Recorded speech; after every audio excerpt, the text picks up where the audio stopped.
This video is strictly prohibited for those under 18 years of age. Those with weak hearts should not watch this video. This channel never condemns superstition. The Bible always says taste and then believe. This video is made for educational purpose, not to hurt anyone religiously or emotionally. I apologize if anyone was hurt in any way.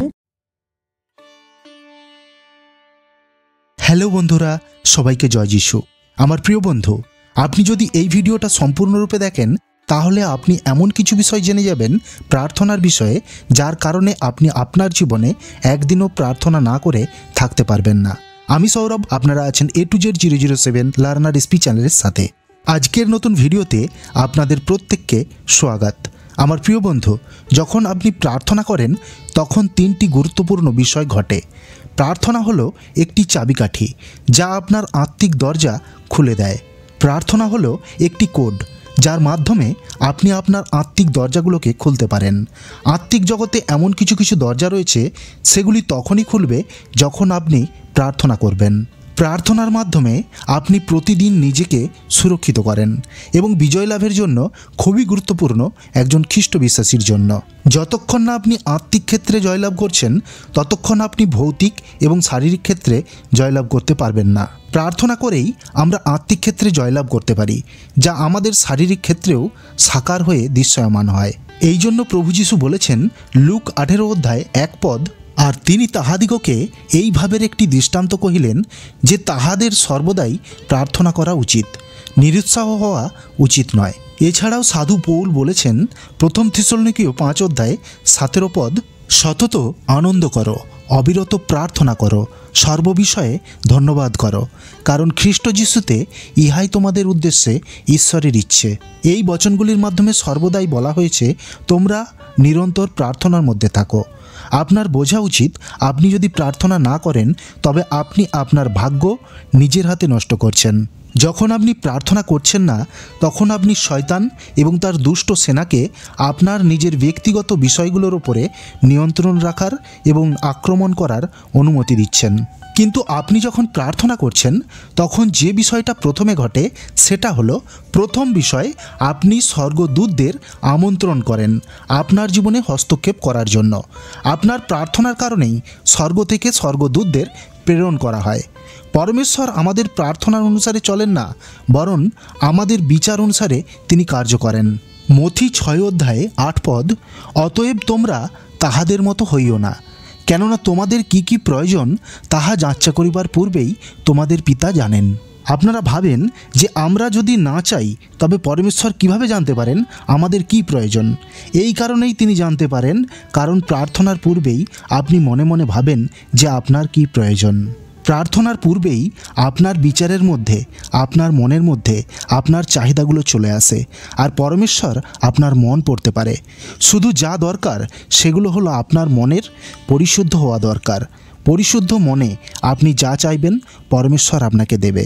তাই পরমেশ্বর আমাদের প্রার্থনা অনুযায়ী চলে না, তিনি আমাদের মনের বিচার এবং চিন্তা অনুসারে চলেন। স্বর্গদূত তখনই আপনার জীবনে কার্য করতে পারবে পরমেশ্বর যখন তাদেরকে আপনার জীবনে কার্য করার আদেশ দেবে, অথবা আপনার প্রার্থনায় বলা শব্দ অনুসারে স্বর্গদূত আপনার জীবনে কার্য করবে। দানিয়েল 10 অধ্যায় 12 পদ, তখন তিনি আমাকে কহিলেন, হে দানিয়াল, ভয় করিও না, কেননা যে প্রথম দিন তুমি বুঝিবার জন্য ও তোমার ঈশ্বরের সাক্ষাতে আমাকে বিনতি করিবার জন্য মনসংযোগ করিয়াছিলে, সেই দিন হইতে তোমার বাক্য শোনা হইয়াছে এবং তোমার বাক্য প্রযুক্ত আমি আসিয়াছি। আমার প্রিয় বন্ধু, এই বচনটা আপনারা ভালো করে লক্ষ্য করে দেখুন। এখানে বলা হয়েছে আমি তোমার বচনের কারণে এখানে এসেছি। এই বচনটা প্রমাণ করে যখন আপনি প্রার্থনা করেন তখন আপনার বচনে বলা শব্দগুলির কারণে স্বর্গদূত আপনার সুরক্ষার জন্য নেমে আসে, আপনার সাহায্যের জন্য এবং আপনার প্রার্থনার উত্তরের জন্য এই স্বর্গদূতকে আপনার কাছে পাঠানো হয়। যেই দিন আমরা জন্ম নিই সেই দিন থেকে পরমেশ্বর আমাদের জন্য স্বর্গদূত নির্ধারণ করে দেন আমাদের সাহায্যের জন্য। আপনি যত সমস্যাতেই পড়ুন না কেন, যতই আপনার সাহায্যের প্রয়োজন থাকুক না কেন, আপনাকে সাহায্য করার জন্য স্বর্গদূত কখনোই আসবে না যতক্ষণ না আপনি প্রার্থনা করছেন। কারণ স্বর্গদূত আপনার বচনে বলা শব্দের কারণে আপনাকে সাহায্য করার জন্য নেমে আসে। বা আপনি এটাও বলতে পারেন আপনার প্রার্থনার কারণে আপনার জীবনে কার্য করার জন্য স্বর্গদূত বাধ্য থাকে। হতে পারে আপনি খ্রিস্টতে নতুন বিশ্বাসী বা আপনি প্রার্থনার গভীরতা সম্পর্কে জানেন না, তবুও আপনি প্রার্থনার মধ্যে ঈশ্বরের সামনে যে কথাগুলো বলেন তার মাধ্যমে স্বর্গদূতদের রাজ্যে গতিবিধি আনার জন্য যথেষ্ট। তাই আমার প্রিয় বন্ধুরা, আপনি যদি প্রার্থনা করেও উত্তর পাচ্ছেন না, তবুও আপনি প্রার্থনায় রত থাকুন। উপযুক্ত সময় এলে আপনি আপনার প্রার্থনার উত্তর অবশ্যই পাবেন। দ্বিতীয় বিষয়টি হলো, প্রার্থনার মাধ্যমে আপনার ভবিষ্যৎ পুনর্নির্মাণ হয়। আপনার প্রার্থনাই হলো সেই শক্তি যার মাধ্যমে আপনার প্রার্থনার শব্দগুলি আপনার ভবিষ্যতে গিয়ে সেখানে সমস্ত ব্যবস্থাপনাকে রিঅ্যারেঞ্জ করতে পারে। আপনাদের বোঝা উচিত, প্রার্থনা শুধুমাত্র আপনার বর্তমান পরিস্থিতিকে বদলে দেয় না, বরং আপনার ভবিষ্যৎকেও সুরক্ষিত করে এবং আপনার দুর্বল ভবিষ্যৎকে শক্তিশালী ভবিষ্যতে পরিণত করতে পারে। আমরা বাইবেলে দেখতে পাই, যখন যাকব জানতে পারে যে এসাও তার সাথে দেখা করতে আসছে সঙ্গে 400 লোক নিয়ে, তখন যাকব ঘাবড়ে যায়। তখন যাকব পরমেশ্বরের কাছে প্রার্থনা করেছিল, যার ফলস্বরূপ তার প্রার্থনা তার আগামী পরিস্থিতিকে বদলে দিয়েছিল, যা ভবিষ্যতে ঘটিত হওয়ার কথা ছিল। সমস্ত পরিস্থিতি যাকবের পক্ষে হয়ে গিয়েছিল, অথচ যাকব এসাওকে ফাঁকি দিয়ে পালিয়ে গিয়েছিল, তাই যাকব ভয়ও পেয়েছিল। যাকবের প্রার্থনা ভবিষ্যতে গিয়ে এসাওয়ের মন বদলে দিয়েছিল। এর ফলস্বরূপ যখন এসাও যাকবের সাথে সাক্ষাৎ করে, তখন তার মনের মধ্যে ঘৃণার পরিবর্তে ভালোবাসা ছিল। আপনার প্রার্থনা শুধুমাত্র কয়েক ঘন্টা পিছনে নয়, বরং অনিশ্চিত সময় পর্যন্ত আপনার ভবিষ্যতে গিয়ে আপনার ভবিষ্যতের ঝামেলা গণ্ডগোলকেও শুধরে দিতে পারে। মনে করুন, আজ থেকে 5 বছর পর আপনার শত্রুরা আপনার জন্য এমন ফাঁদ পেতেছে যাতে আপনাকে তারা সম্পূর্ণরূপে ধ্বংস করে দিতে পারে। দেখা গেল আপনি সেই সমস্ত চক্রান্তকে অতিক্রম করে অবলীলাক্রমে বেরিয়ে এসেছেন। কারণটা হলো এটাই, আপনি 5 বছর আগে এই দিনটার জন্য প্রার্থনা করেছিলেন।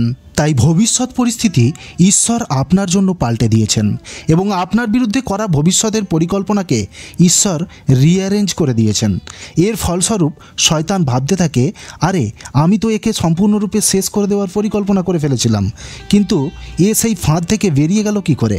আমার প্রিয় বন্ধুরা, একবার ভেবে দেখুন এই বিষয়টা কতটাই অদ্ভুত।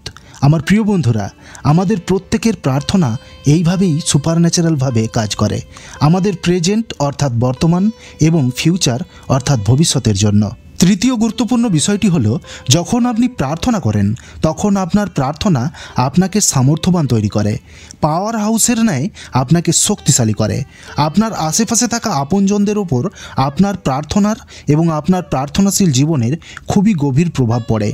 যাকব 5:16 অতএব তোমরা একজন অন্যজনের কাছে আপন আপন পাপ স্বীকার করো ও একজন অন্যজনের নিমিত্তে প্রার্থনা করো, যেন সুস্থ হইতে পারো।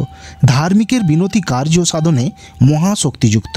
এখানে বলা হয়েছে ধার্মিক জনের প্রার্থনায় মহাশক্তি রয়েছে এবং ধার্মিক ব্যক্তির প্রার্থনায় অনেক কিছু হতে পারে। তখনই যখন আপনি প্রার্থনা করেন তখন সেখানে সামর্থ্য তৈরি হয় এবং যেখানে সামর্থ্য থাকে সেখানে সমস্ত কিছু বদলে যেতে পারে, সমস্ত পরিস্থিতি বদলে যেতে পারে। আপনি আপনার প্রার্থনার শক্তিকে কখনোই কম ভাববেন না। আপনার প্রার্থনা শয়তানের ভিত হেলিয়ে দিতে পারে। আপনি যদি খুব সাধারণ বিশ্বাসের সাথে অর্থাৎ একটি সর্ষে দানার তুল্য বিশ্বাসের সাথে যদি প্রার্থনা করেন, তবে আপনি একটি পাহাড় সমান সমস্যাকেও উপড়ে দূরে ফেলে দিতে পারবেন। তাহলে ভাবুন, যদি আপনি একজন প্রার্থনাশীল যোদ্ধা হয়ে যান, তাহলে আপনি আপনার প্রার্থনার দ্বারাই কি কাজ, কি অসাধ্য সাধন করতে পারেন। মনে রাখবেন বন্ধুরা, আপনার প্রার্থনাশীল জীবনে প্রহার করার মানে হলো আপনার ভাগ্যের উপর প্রহার। নিরন্তর প্রার্থনার মধ্যে লেগে থাকুন।